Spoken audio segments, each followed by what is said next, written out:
নমস্কার প্রিয় বন্ধু, সখী সখা, ওয়েল উইশার। এরা ভাবছে আমি বোধহয় আবার সেই পুরনো কাসুন্দি ঘাটতে বসেছি, কিন্তু না। এই আজাদি, মনুবাদ সে আজাদি, ব্রাহ্মণ্যবাদ সে আজাদি, 1700 সাল থেকে এর এর এফেক্ট পাওয়া গেছে। তো 1700 সাল আর এটা চলছে 2000, তাই না? 2026। তাহলে মনুস্মৃতি। আচ্ছা, এই মনুস্মৃতি, মনুসংহিতা, সংহিতা থেকে মনুস্মৃতি এই কারণে এসছে কেননা তার কোনো ঠোস পাণ্ডুলিপি জোগাড় করা যায়নি, কেউ জোগাড় করতে পারেনি। তাই মনুসংহিতা আমাদের পড়ানো হয়নি, বা মনুসংহিতার শ্লোক সম্বন্ধে একদা যারা ব্রাহ্মণ ছিলেন, ধরুন 1800 সালের পরে কিছু কিছু পণ্ডিতদের বাদ দিয়ে যারা মনুস্মৃতিকে তর্জমা করেছেন, তারা কাঞ্চন মূল্য অর্থাৎ স্বর্ণ মুদ্রার বিনিময়ে সংস্কৃতের ভুল ব্যাপ্তি করেছে। 2226 শ্লোক সমৃদ্ধ একটি গ্রন্থ, সেই গ্রন্থকে কি করে বৈদিক সময় অনুযায়ী প্রায় 15 লক্ষ বছর আগের, 15 লক্ষ বছর, এরা সব কিছুতেই 5000 সাল 5000 সাল বলে, ওর মধ্যে যাবেন না। কেননা এখন যেটা 365 দিনে বছর হয়, তখন হয়তো কত সহস্র দিনে বছর হতো। তার একটা হিসাব বৈদিক ম্যাথামেটিক্সে আছে। আচ্ছা, মনুস্মৃতি সে মনুবাদ সে আজাদি। এই মনুবাদ থেকে আজাদি, আমি শুরুতেই আপনাদের একটা কথা বলে রাখি। এই যে নিজের বোনকে আমরা বোন বলি, এটাই কিন্তু মনুবাদ। আমরা তো অনেক সময় বন্ধুর বোনকেও বোন বলি, তার কাছ থেকে ভাইফোঁটা নিই, রাখি পড়ি। বন্ধুর বউকেও আমরা বোন হিসাবেই ভাবি, তাই না? এটাই মনুবাদ। বর্তমানে এই মন্বন্তর, যেটাকে আমরা যুগান্তর কালান্তর বলি, এটাকে বৈদিক ভাষায় বলা হয় মন্বন্তর। এই মন্বন্তরে এখন 15 নম্বর, অর্থাৎ পঞ্চদশ মনু, যিনি দেবতা, তার নাম বিবস্বত।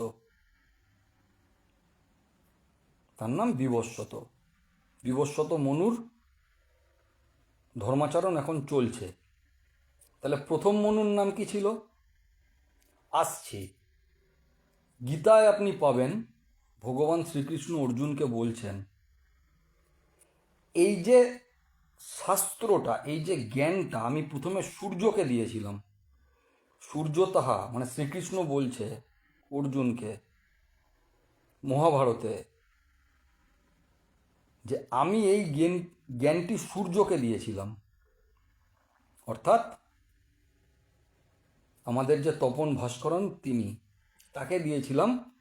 তিনি এই গ্রন্থ যাতে শাস্ত্রীয় কার্যে, যে নীতি সংহিতার, তখন তিনি প্রথম যিনি মনু, স্বয়ংভূর্ভুব মনু, তার নাম স্বয়ংভূর্ভুব মনু, তাকে আমি এই গ্রন্থটি সূর্যদেব তাকে দেন।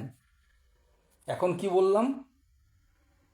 আমাদের বর্তমান যে মনু সংহিতার অনুযায়ী আমরা চলছি, তার নাম বিবস্বত। তাই দেখবেন সূর্য নমস্কারে বেশিরভাগ ব্রাহ্মণই বলে, পুরো শ্লোকটা আমিও বলতে পারবো না, ওং বিবস্বতে ব্রহ্মণ ভাষ্যাতে জগত সবিত্রে সুখদ মঙ্গল প্রদায়িনে। এইখান থেকে শুরু হয় সূর্য নমস্কার। তারপরে জবা কুসুম শঙ্কাসং, এগুলো তো আছেই। যাজ্ঞবল্ক স্মৃতি, অত্রি স্মৃতি, কাত্যায়ন স্মৃতি, পরাশর স্মৃতি, গৌতম স্মৃতি, তার থেকেও পুরনো এই মনুস্মৃতি, মনুসংহিতা। এই যে আমরা নিজেদের বোনকে বোন বলি, এটা মনুবাদ। আজাদি চাই। আচ্ছা, মনুবাদে একটা জায়গায় লেখা আছে, শ্লোকটা আমি জানি না, যে রজস্বলা নারীর দিকে তার স্বামীও তাকাতে পারবে না, তাকাতেই পারবে না। রজস্বলা অর্থাৎ ঋতুমতী নারী, তার দিকে তার স্বামীও তাকাতে পারবে না। খুব বাজে ব্যাপার না? তাহলে আজকে কর্পোরেটে যে এই মহিলারা যারা চাকরি করে তারা পিরিয়ডের দিন ছুটি চায় কেন?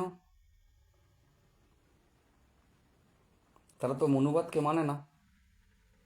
সুতরাং মনোপজ না মেনোপজ।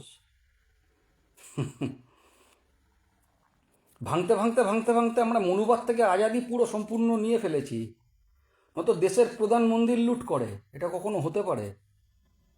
ভাগ কি ছিল? ভাগ কি ছিল?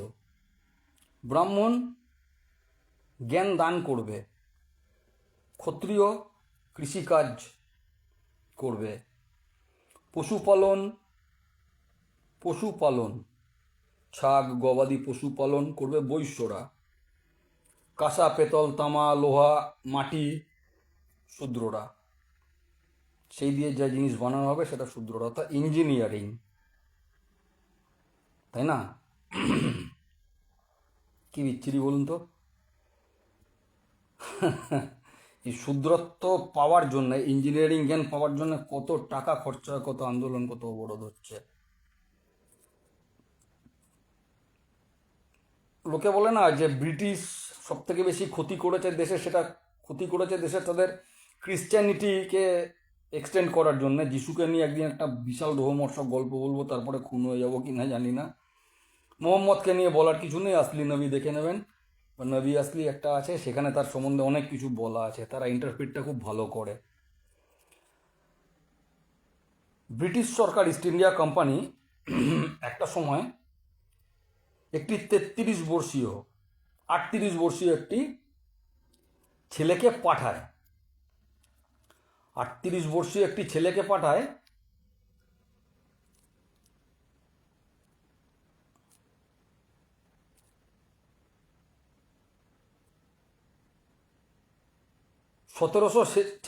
সালের থেকে 1746 সালে সে জন্ম নিয়েছিল, এবং 1783 সালে সে ভারতে আসে।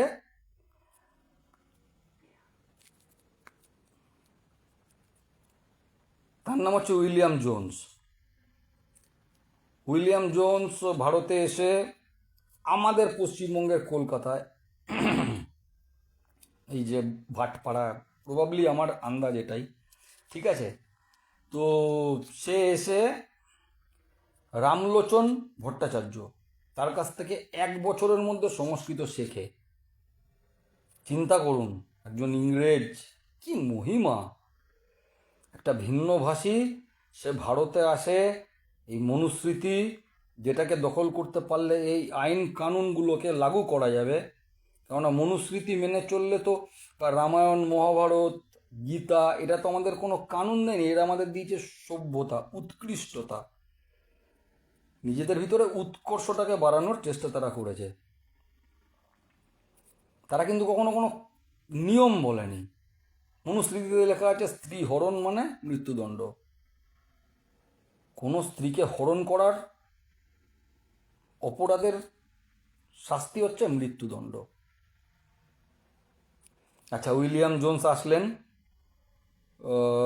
তিনি মনুস্মৃতি রামলোচন ভট্টাচার্যর থেকে সব কিছু শিখে তিনি 1 বছরের মধ্যে মনুস্মৃতি আয়ত্ত করে ফেললেন, করে তিনি ইংরাজিতে ট্রান্সলেট করলেন। কিন্তু তার বইতে কোথাও রামলোচন ভট্টাচার্যর কথা আপনি লেখা পাবেন না। সেখানে আপনি পাবেন কুল্লুক ভট্টাচার্য বলে একজন। এই কুল্লুক স্পেলিংটা করলে CULLUC। আমি তো আবার এখান থেকে ক্যালকাটা নামটাও বার করতে পারছি, হয়তো ব্রিটিশেরই দেওয়া নাম তো ক্যালকাটা, না কোনো কালকুত্তা, না কোনো খালকাটা। এই কুল্লুক ভট্টাচার্য, তিনি বাকি কাজগুলো উইলিয়াম জোন্সের সাথে করেন। এই ফার্স্ট আপনার ধর্মচারণের বিরুদ্ধে ঢুকছে। এছাড়াও মনুস্মৃতির উদ্ধারক একজন বর্মার রাজা ওয়া গুরু, তিনি লিখেছিলেন মনু ধম্মা সত্যম, তার বই। সেখান থেকেও খানিকটা কালেকশন করা হয়। অ্যাকচুয়ালি ইউরোপিয়ানরা ঠিক কী বলুন তো, এই যে আমাদের বলেন আমরা যারা ফর্সা, তারা আদিবাসী, ওরাও ভিল মুন্ডা সবর লোধা, এদের নাকি আমরা জমি দখল করেছি। আসল সত্যিটা এটা আমাদের নয়।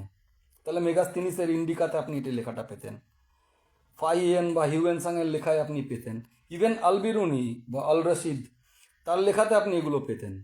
কিন্তু তখন এগুলো ছিল না, সত্যিই ছিল না। আমাদের মধ্যে কোনো রকম কোনো অশান্তি ছিল না। আজকে 1700 সালের পর থেকে ব্রাহ্মণদের ওপরে অত্যাচার হচ্ছে দেখে আজকে গিয়ে সবর্ণ সমাজ তার নিজের অধিকার চেয়ে পাঠিয়েছে। সবসময় যুদ্ধ বিগ্রহ লেগে থাকতো না, সুতরাং ক্ষত্রিয়রা কৃষিকাজ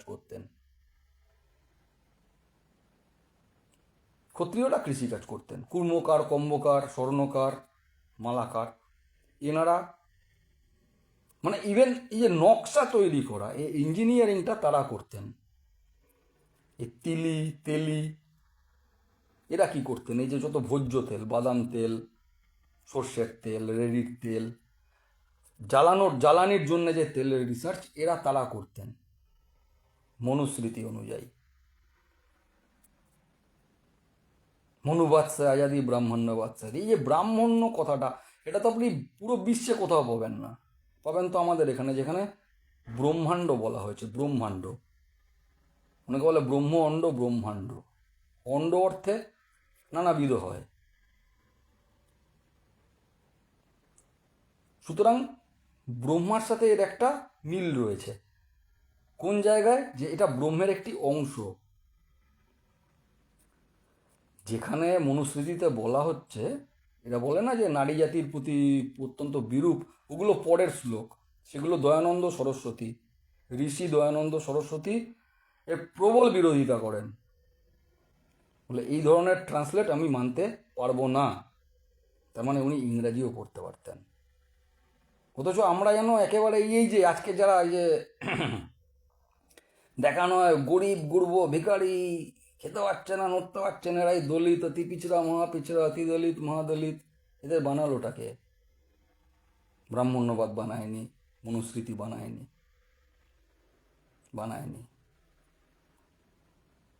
যদি মনুস্মৃতি তাই বলতো, আজকে নিজের বোনকে বোন। এই যে কটা জাতের নাম বললাম, প্রত্যেক কটের বিবাহ পর্যায়ে সপ্তপদী। এই যে 7 পা বলে না, সপ্তপদী, এইটা কমন। এটা কমন। ব্রাহ্মণের বিয়েতেও সপ্তপদী, শূদ্রের বিয়েতেও সপ্তপদী, বৈশ্যের বিয়েতেও সপ্তপদী, ক্ষত্রিয়ের বিয়েতেও সপ্তপদী।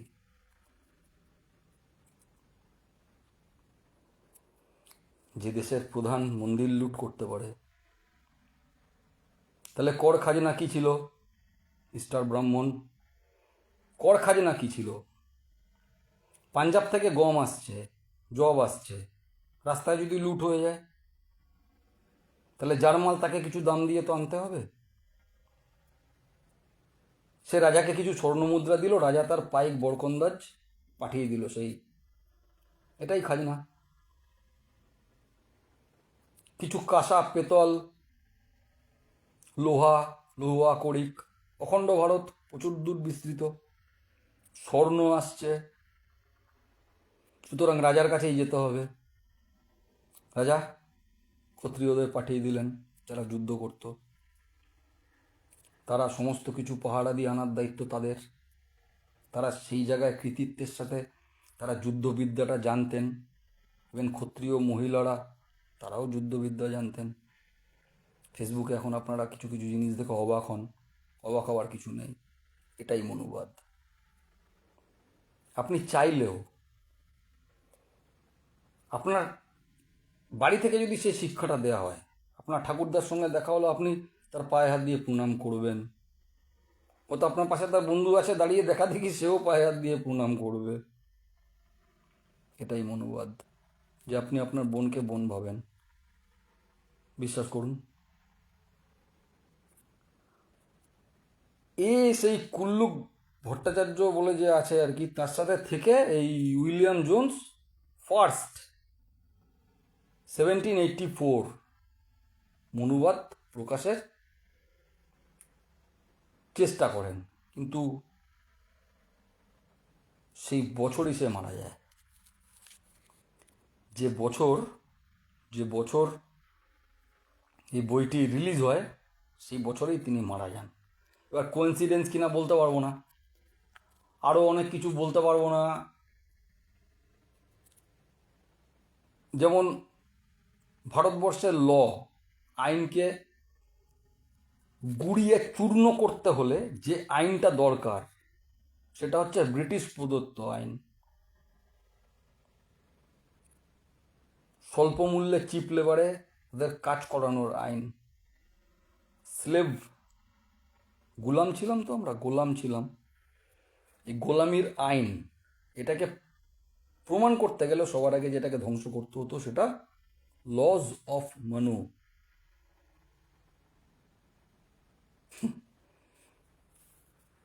কি শূদ্র নাকি ব্রাহ্মণকে যদি উপদেশ দিত তার কানে গরম, তার মুখে নাকি শলাকা ঢুকিয়ে দেওয়া হতো।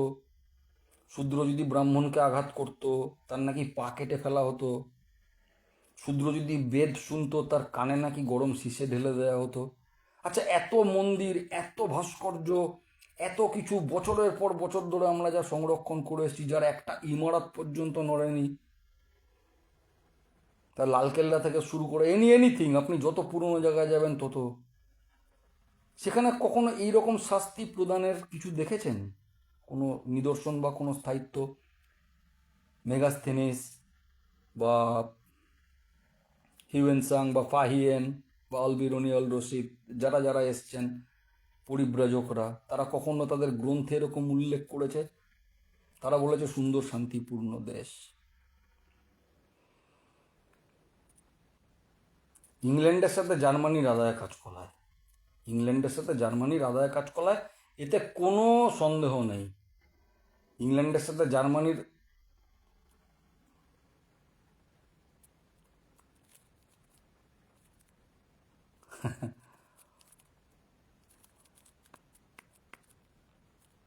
ও আচ্ছা, আরও একটা জিনিস বলি,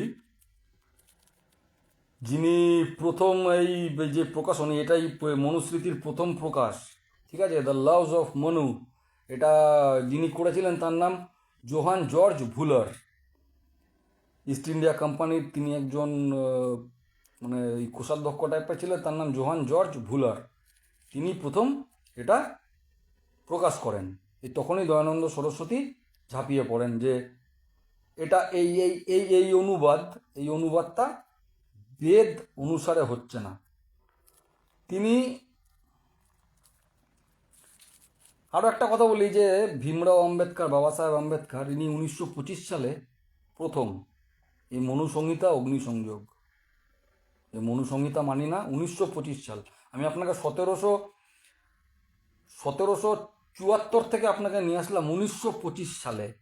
এই প্রথম ভীমরাও আম্বেদকর মনুসংহিতায় প্রথম অগ্নিসংযোগ করেন, করে কিন্তু নিজেই বিপাকে পড়ে যান, কারণ সমাজ তখন দুভাগে ভাগ হয়ে যায়। কারণ তার আগে পর্যন্ত তো সংরক্ষণ ছিল না, এবং তিনিও ব্রাহ্মণ পরিবার, ব্রাহ্মণ্যবাদ বিবর্তিত স্কুল থেকে পড়াশোনা করেই তো এতগুলো ডিগ্রি না পেয়েছেন। তাই 36 বছরের ছেলেকে অবিবাহিত রেখে নিজে দ্বিতীয়বার বিয়ে করেন। মনুস্মৃতি কত তাড়াতাড়ি শেষ করা যায়, শেষই হচ্ছে না। যাই হোক, এই জোহান জর্জ ভুলার তিনি এটাকে ছাপান কিছু যায় আসে না।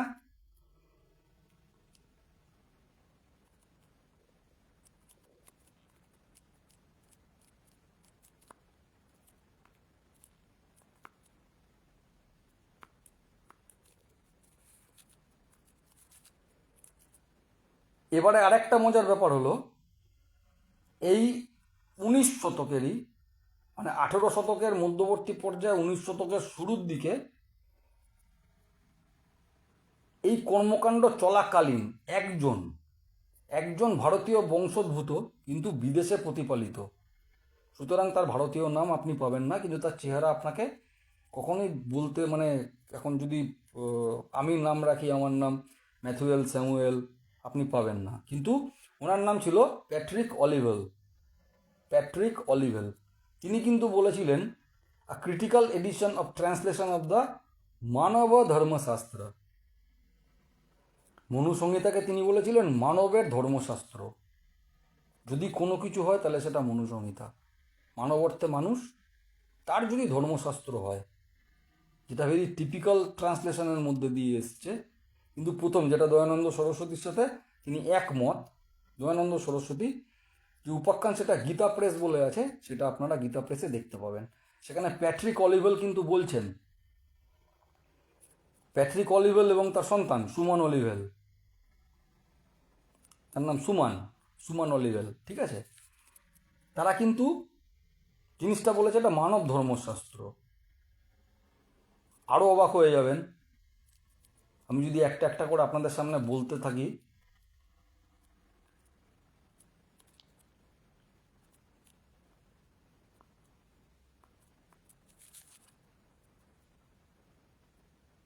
যদি নন্দবংশ, গুপ্তবংশ, তৎকালীন ক্ষত্রিয় না হলেও তাদের আচরণ যে সময় যেভাবে ছিল, তাদেরকে বৈশ্য সমাজও বলা যেতে পারতো, ক্ষত্রিয় সমাজও বলা যেতে পারতো। বিশাখ দত্তের মুদ্রা রাক্ষসে যেটা আপনারা পাবেন সেটা হচ্ছে এই মনুস্মৃতির শাসনকালকে কৌটিল্য, অর্থশাস্ত্র কৌটিল্য, চাণক্য বা বিষ্ণু শর্মা, তিনি ব্রাহ্মণ, তার পিতাকে হত্যা করেছিল নন্দবংশে। তার প্রতিষ্ঠার জন্য তিনি নন্দবংশকে ধ্বংস করার প্রতিজ্ঞা নিয়েছিলেন, এবং তার বাল্যবন্ধু একজন শূদ্রই ছিলেন, ইঞ্জিনিয়ার। সুতরাং তিনি ড্রয়িংটা খুব ভালো করতে পেরেছিলেন, কতটা অস্ত্র দরকার, কতটা কি দরকার। এবং চন্দ্রগুপ্ত অজ্ঞাত পরিচয়, পিতামাতাহীন একজন জারজকে তিনি সেই সিংহাসনে বসান, তাহলে তিনি তো নিজেও বসতে পারতেন, তিনি তো ব্রাহ্মণ ছিলেন, তিনিই তো সব কিছু করলেন, তার বন্ধুও তো সব কিছু করলো। কিন্তু যোদ্ধা যিনি, তিনি যুদ্ধ করলেন, নন্দবংশকে পরাস্ত করলেন, তাদের নেতাকে মহারাজ করলেন। ব্রাহ্মণরা খুব খারাপ। ব্রাহ্মণরা তখন কেমন ছিল, ব্রাহ্মণরা এখন কেমন হয়েছে, সেই বিষয়ে আপনাদের কন্ট্রাডিকশন, কনফ্লিক্ট থাকতেই পারে, কিন্তু সেখানে তো মনুস্মৃতিকে টেনে আনাটা ঠিক না। এই যে রাহুল গান্ধী সব কথাই বলছে, সব কিছুই বলছে, কিন্তু এরা সম্পূর্ণ না জানে বলছে, না পড়ে বলছে। একটু জেনে পড়ে যেরকমভাবে আমি বলছি, কথাগুলো কি যুক্তিযুক্ত লাগছে? এই যে নিজের বোনকে বোন বলেন, এটাই মনুবাদ। মনুবাদের একটা শ্লোকে বলা হচ্ছে, অর্ধাংশয়া লভ্যতে জায়া চতুর্থাংশ ভগিনী লভ্যতে। এই টাইপের একটা ট্রান্সলেশন আসছে, মানে অর্ধেক তার বউ পাবে, কিন্তু চতুর্থাংশের এক অংশ তার বোন পাবে, তার বোনকে দিতে হবে। এটাকেই এই বিবস্বত শাস্ত্রে বলা হচ্ছে স্ত্রী ভাগ্যে ধন। আপনি আপনার বোনকে আপনার সম্পত্তির 1/4 দিয়ে দিলেন, আপনার বাবা তার নিজের ওয়াইফের জন্য, মানে যার আপনি সন্তান, তার নিজের ওয়াইফের জন্য অর্ধাংশ রেখেছেন, তার জন্য 25% রেখেছেন, আপনি তার 25%, আর বাকি যে 25% আপনি তার ভগিনীকে দিয়ে দিলেন। সেই ভগিনী অন্য বাড়িতে গেল, একে বলে মামা বাড়ি। খুব খারাপ না মনোভাব? যে না, মামা বাড়ি থেকে মায়ের জন্য টাকা এসছে, মামা বাড়ি থেকে মায়ের জন্য সম্পত্তি এসছে। এটা হচ্ছে সুসম্পর্ক বজায় রাখার যে রীতি, সেই রীতি। অথচ পরবর্তী শ্লোকে তাদেরকে যেগুলো ইনক্লুড করা হচ্ছে, সেখানে বলা হচ্ছে বাপের সম্পত্তিতে মেয়ের কোনো অধিকার নেই। এটা তো মনুস্মৃতি বলেনি, মনুসংহিতা বলেনি। অর্ধাংশ লভ্যতে জয়া, চতুর্থাংশ ভগিনী লভ্যতে। বললাম তাই। কজন মানছে? কে মানছে? কত সাল থেকে মানা বন্ধ হয়ে গেছে? শুনলে আরও আশ্চর্য হবেন।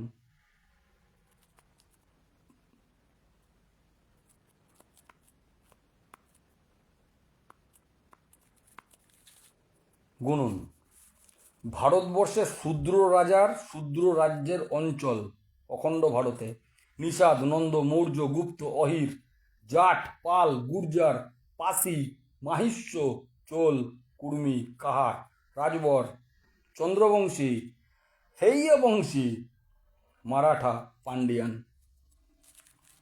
এরা কেউ কিন্তু ব্রাহ্মণ না। এরা ভূমিহার, এরা ভূঁইয়া।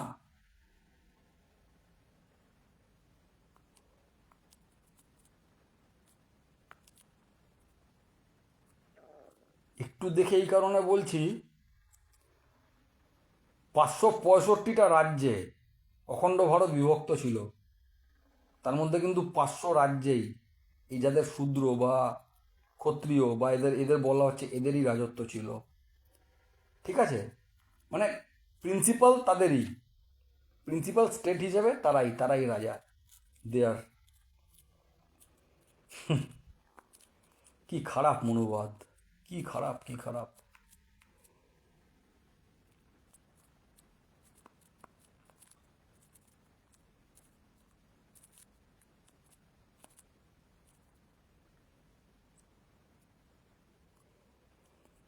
মহাভারতে দ্রৌপদীকে বলা হতো বৈদাগ্যী।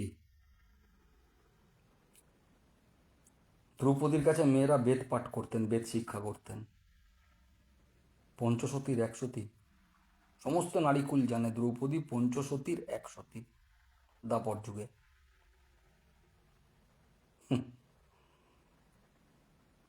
নারী শিক্ষা খুব খারাপ মনোবাদ। मनुवाद से आज़ादी, माँ होने की आज़ादी, माँ ना होने की आज़ादी, हमको चाहिए आज़ादी, हम छीन के लेंगे आज़ादी।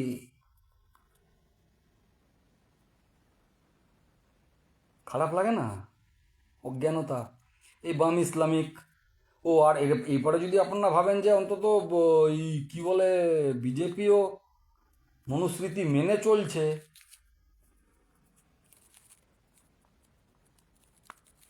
তাহলে শুনুন, জার্মানির একজন দার্শনিক, ফিলোসফার, গ্রেট অথার ফ্রেডরিক নিয়েৎস্কে তিনি বলেছিলেন বাইবেল বন্ধ করো, মনুস্মৃতি পড়াও। বাইবেল বন্ধ করো, মনুস্মৃতি পড়াও, কারণ এটি একটি জীবন্ত মানব গ্রন্থ। তিনি হয়তো এটা জানতেন না যে শ্রীকৃষ্ণ সূর্যকে, মানে শ্রীহরিনারায়ণ, শ্রীকৃষ্ণ নয়, শ্রীহরিনারায়ণ পৌরাণিক কালের আগেও মহালয়ার পরে সূর্যকে এই ধর্মনীতি, এই শাস্ত্রনীতি দান করেন, যা তিনি স্বয়ংভূর্ভুব মনুকে প্রদান করেন স্বয়ং Suryadev. Friedrich Nietzsche, German philosopher. আর জার্মান ইংল্যান্ডকে কীরকম প্যাদান পেদিয়েছিল সেকেন্ড ওয়ার্ল্ড ওয়ারে, আশা করি। যাই হোক, ভারতীয় বংশোদ্ভূত হয়েও ভারতে স্থান না পেয়ে প্যাট্রিক অলিভেল, তার ছেলে সুমন, মেয়েও হতে পারে সুমন অলিভেল, তারা কিন্তু মনুস্মৃতি সম্পর্কে সব কিছু বলে দিয়ে গেছে। একটি ন্যায় নীতি পরায়ণতা, একটি মানবিক উৎকর্ষতা, মানে self implementation in a higher level, with the maturity, with the education, with everything. আজাদি তো পেয়ে গেছেন, দেখুন, ভালো করে দেখুন। রাজ্যের প্রধান আপনাকে মানে রসুই, রান্নাঘর থেকে রাস্তা, কোনখানে বাদ দিয়েছে আপনার উপরে কর বসাতে, এবং সেটা আপনার কোনো কাজে লাগছে না। যে আমি 100 টাকা থেকে 1000 টাকা ফাইন করেছি, আমার অ্যাক্সিডেন্ট বন্ধ হয়ে গেছে, তা হয়নি। আমি কুনবার সিংয়ের উদাহরণ দিতে পারি। কুনবার সিং সিপাহী বিদ্রোহের পাঞ্জাবের অন্যতম রাজা। তার হাতে সেই এনফিল্ড বুলেট, গরুর চর্বি মেশানো সেই বুলেট তার হাতে লেগেছিল। কুনবার সিং তার হাত কেটে গঙ্গায় ভাসিয়ে দিয়েছিলেন। সেখানে গরুর চর্বি মিশ্রিত, শুয়োরের চর্বি মিশ্রিত দিয়ে তৈরি ঘি জিএসটির চক্করে রাহুল গান্ধী বলেছিল গব্বর সিং ট্যাক্স, দেখলাম তাই। তার চক্করে ঘিয়ের দাম কুলোতে না পেরে, এই এখন পরিবার চিনির দামে কুলোতে পারছে না, এরকম কুলাতে না পারতে পারতে পারতে পারতে পারতে আপনি একদিন নিঃশেষ হয়ে যাবেন। তাতে আপনি মনুস্মৃতিকে মানুন চাই না মানুন, নিজের বোনকে মানুন চাই না মানুন, আজাদি একদম কনফার্ম আজাদি।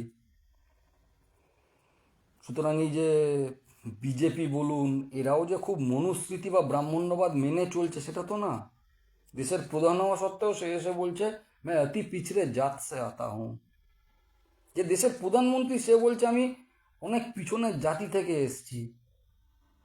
বলে এই কথাটা যদি নাও শোনেন, এই কথাটা তো নিশ্চয়ই শুনেছেন, যে দেশের রাষ্ট্রপতি সে অতি পিছড়ে জাত থেকে তাকে তুলে এনে আমরা রাষ্ট্রপতি করেছি।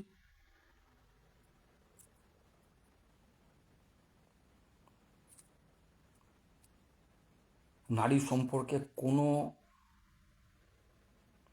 কোনো অযৌক্তিকর তথ্য যদি জোর করে মানে দেশকে ভাগ করার চক্রান্ত তো ব্রিটিশও ছিল, শুধু গান্ধীজির না নয়, এর মধ্যে তো ব্রিটিশও ছিল ইন্ডিয়া পাকিস্তান তৈরি করার ক্ষেত্রে। সুতরাং আজকে আমরা তাদের স্লোগান ডাফলি বাজিয়ে মনুবাদ সে আজাদি, ব্রাহ্মণ্যবাদ সে আজাদি, আরে মিল গई है भाई, मिल गया है। मनुवाद से आज़ादी भी मिल गई है, ब्राह्मण्यवाद से आज़ादी भी मिल गई है। अब विनाश के दिन आने वाले हैं, विनाश के दिन जो चल रहा है। देखो, যদি এত বছর ধরে এত কিছু হতো তাহলে তার একটা বিদ্রোহের সন্ধান কোনো না কোনো গ্রন্থে কেউ না কেউ, যে ব্রাহ্মণরা ক্ষত্রিয়রা বৈশ্যরা শূদ্রের ওপর অত্যাচার করছে, শূদ্র শেষ, তাহলে এবার কি বাকি থাকবে? ক্ষত্রিয়রা বৈশ্যর ওপর অত্যাচার করবে, বৈশ্য শেষ। ক্ষত্রিয়দের উপরে ব্রাহ্মণরা অত্যাচার করবে, ক্ষত্রিয়রা শেষ। কিন্তু না, আমরা সবাই মিলেমিশে ছিলাম। দেশের সামাজিক অর্থব্যবস্থা ভাগ করা ছিল প্রত্যেক জায়গায়। রাজা খাজনা নিতেন পাহারা দেওয়ার জন্য, সৈনিক পোষার জন্য। সেই সৈনিকরাই, যারা সৈনিক ছিলেন তারাই কিন্তু কৃষক, কিষাণ, যারা পশুপালন করতেন তারাই কিন্তু বৈশ্য, যারা কর্মকার কুম্ভকার তারা শূদ্র, বলা তাদের কর্ম। মনুস্মৃতিতে বলা হয়েছে জন্ম না যায়তে শূদ্র কর্মণ্য হস্তি দ্বিজ ভবেত। সুতরাং আপনি জন্মলেই যে আপনি ব্রাহ্মণ হয়েছেন সেটা নয়, আপনার কর্মটা। রাস্তায় কাউকে পাশ কাটিয়ে ধাক্কা আছে, ঠিক আছে ঠিক আছে ছাড়ো, উল্টা দিয়ে এই তুই আমার ধাক্কা দিলি কেন রে, ওটাকে। দুটো আচরণের ডিফারেন্স, এই আচরণটাই আপনাকে প্রমাণ করে দেবে আপনি অ্যাকচুয়ালি কি।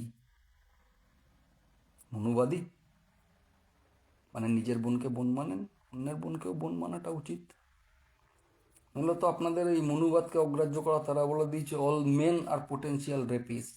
উল্টে কোনো ম্যান কিন্তু বলেনি অল ওয়েমেন আর পোটেন্সিয়াল প্রস্টিটিউট, বলেছে? বলেনি। আজকে রজস্বলা নারী, তার প্রতি তাকানো পর্যন্ত মনুস্মৃতিতে বারণ ছিল। তাহলে আজকে আপনারা কেন আন্দোলন করছেন? বা কেন আপনারা বলছেন কর্পোরেট হাউসে যে পিরিয়ডসের দিনে আমাদের ছুটি চাই? তাহলে কেন আপনারা, রক্তক্ষরণ আর রক্তস্রাবের মধ্যে ডিফারেন্স আছে। রক্তস্রাব আর রক্তক্ষরণ, আপনার গায়ে কেটে গেছে সেটা নিয়ে আপনাকে মন্দিরে ঢুকতে কেউ বারণ করেনি। আপনার একটা জায়গাও তো কেটে গেছে, আপনি নারী, আপনার একটা জায়গা কেটে গেছে, আপনি আলু কাটতে গিয়ে আঙ্গুল কেটেছেন, বললাম, আপনার মন্দিরে ঢুকতে কোনো বারণ নেই। কিন্তু আপনি স্রাব, যেটা আপনার দেহকে সুরক্ষিত করছে, একটি কুণ্ডলী যেটা আপনার দেহ থেকে সমস্ত বিষ বার করে স্রাব আকারে, রক্তস্রাব আকারে একটি নির্দিষ্ট, যাই হোক এখন বাচ্চাদের কাছে সব কিছুই ক্লিয়ার, কেননা অন্যান্য সময় রক্তটা ব্লাড করে দেখানো হয়, কিন্তু ন্যাপকিনের ওপরে যেটা ফেলা হয় সেটাকে ব্লাড ইন্ডিকেশন ধরলে ওটা রেডি হয়, এবং সেটা আপনার বাচ্চা কাচ্চা সবার সামনে বসে দেখতে হয়। এই নোংরা নোংরা বিজ্ঞাপন। এই ভিডিওটা ইউটিউবে থাকবে, ডাউনলোড করে ইউটিউবে পোস্ট করে দেবো। মনুসংহিতা যতটুকু বলতে পারলাম তার মধ্যে যদি বুঝতে পারেন বুঝে নিন। এই মনুসংহিতা, এই ভারতীয় আচার আচরণ, এই কর্মকাণ্ডকে সব থেকে বেশি যারা নষ্ট করেছে তার নাম এশিয়াটিক সোসাইটি। এশিয়াটিক সোসাইটি সবচেয়ে বেশি ধ্বংসের কারণ এরা। এরা নিজেদের পিতৃপুরুষকে অগ্রাহ্য করে, যে কটা জাতের রাজাদের নাম বললাম তাদেরকে শোষিত বঞ্চিত, যারা রাজা ছিল তারা শোষিত বঞ্চিত, তারাও বললো হ্যাঁ আমরা শোষিত বঞ্চিত। ওখানে মনুবাদ থেকে আজাদি আমরা পেয়ে গেছি। তবে হ্যাঁ, যারা মানার তারা মানবে, যারা মানান না তারা মানবে না, কারণ তাদের পথপ্রদর্শক বি.আর. আম্বেদকর 1925 সালে মনুসংহিতা প্রকাশ্যে জ্বালিয়েছিলেন। জয় হিন্দ, বন্দে মাতারাম, ভালো থাকবেন।